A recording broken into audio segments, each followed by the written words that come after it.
Jim spent decades doing physically demanding jobs. Over the years, injuries to his neck and back have piled up, leading to pain, weakness, and loss of coordination, making even simple daily activities a challenge. My father and I, we had a cattle ranch in South Texas, and we raised large animals. You can get yourself hurt. I've treated my body like a stick. I've just always worked with my back. I've done a lot of walking. I was a stationary engineer in Houston, Texas for the last 25 years, and I ran high-rise office towers, boilers, chillers, that kind of thing, and it involved a lot of walking, a lot of steps and stairwells and so forth. I started having more falls, and I injured my own self with, the loss of coordination in my legs. I'd trip over my feet, end up flat in the concrete. Because of my neck problems, I'm starting to walk like a question mark. Jim's injuries made getting out of bed, standing, and walking extremely painful. I have loss of coordination every morning when I would wake up. This side especially, it did it on both sides, but there'd be a Charlie horse between the bottom of my foot and the upper part of my leg. The only way I could get it to stop was to stand up and put pressure on my feet, and that would relieve it. That got real old because when I stood up, my legs were normally unstable, and with the Charlie horses, it was even worse. So I was always grabbing for something to hold on to until I got the stability and where I could go to the bathroom. That was primarily the reason I woke up. Throughout his life, when the pain got to the point he could no longer function, he underwent traditional open back surgeries that were unable to relieve his pain. In March of 2021, Jim sought help once again, only for his hometown surgeon to recommend a third spinal fusion. It's been a slow degenerative process. My first neck surgery was in 1984. My second one was in 87, 2003, and 2014.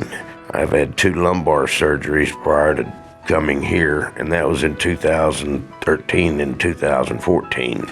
The summer of 2013, on Memorial Day, I was at my dad's place for a family gathering, and I went into the toilet, and we had built my mother a bathtub with some steps up to it, and I landed on one of those steps right across my tailbone, and that was probably the most intense pain I'd ever had in my life. But I tried to go back to work the next Monday, and I couldn't do it. I left on short-term and then long-term disability. I saw what I went through with my neck and the deterioration after that, and that was the last thing I wanted to mess with was my back. I was always afraid of a low back surgery. The surgeries never took away all the pain. After the first surgery, I never regained good coordination in my legs and my feet.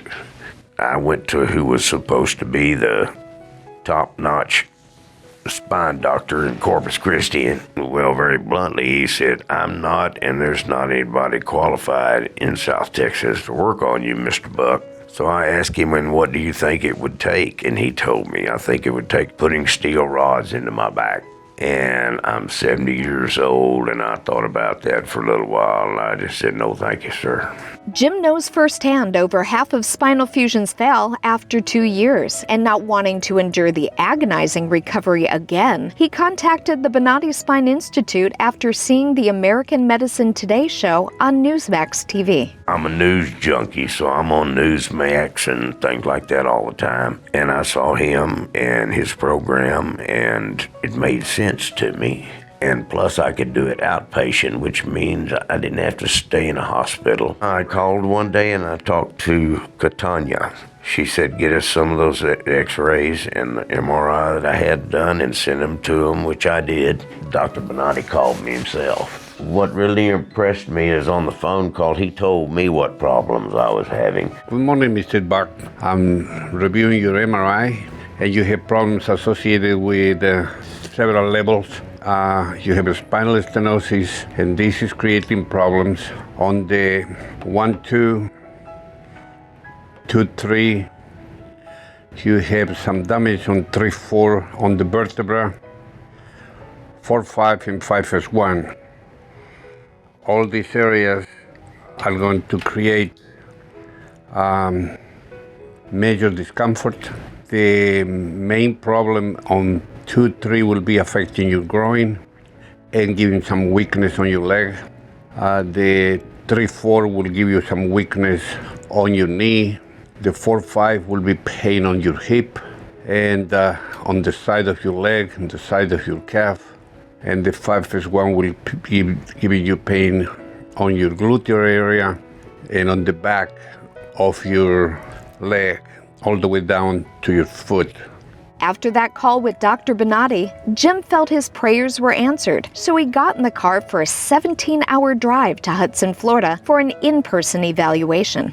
Dr. Bonati talked to me in terms that I could understand. He told me a lot of the symptoms that I was having. Dr. Bonati to me was God sent. I wasn't going to consider it anymore. I was just going to go through what I always did. Get up, it took me about 3 hours every day to get moving. Just going back and forth, trying to stretch my spine because of the stenosis at the base of it. It was assuring to shake his hand and look him in the eye. But yeah, I was willing to trust him. At the Bonati Spine Institute, patients are evaluated, have imagery taken if needed, and meet with a surgeon to discuss what's necessary to resolve their pain. Well, can you fix me, Doc? Yeah. Yeah? Yeah.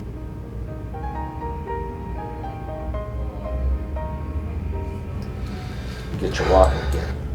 Patients like Jim require multiple procedures. However, many like him discover that within a week of the initial evaluation, they are finished with their surgical summary and are headed home. I didn't have to make a massive lifestyle change or figure out how to live in San Antonio or Dallas or someplace like that. I came down here on Monday and did my initial all that, and I came in Tuesday for the first surgery.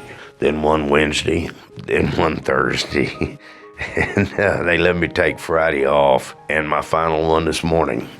This is probably the one I was dreading the most, but I'm very pleased with the way I feel 24 hours after it was done.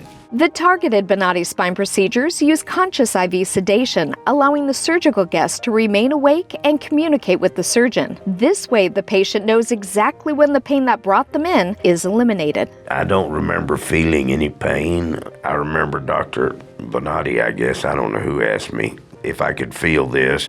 No pain on the side? Got it. Got it. And to lift my leg up and do some things like that. Put there, hold it, hold it, hold it, hold it, hold it. No pain here. No pain here. All right. But no, I enjoyed it. I was able to get up and go home.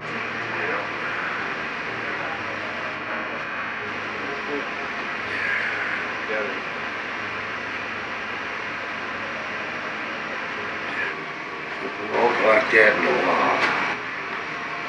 I don't remember how long. Looking good, Jim.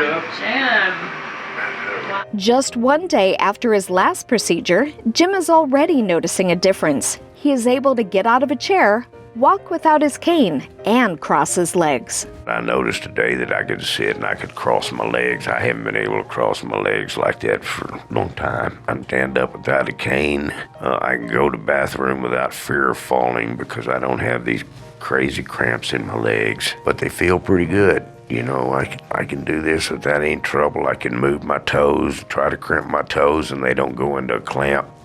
Used to, you did that, and then that's where they stayed until I could get up and put weight on it and flatten my feet out. Jim tells us about his tailored experience at the Bonati Spine Institute and what he's looking forward to doing when he returns home. I would have to give it excellent and above my expectations. Being able to go fishing and stand on my feet, and I've got a pontoon boat. I bought that because it gave me a place to fall down. But I couldn't stand up on it very long, the rocking, that kind of thing.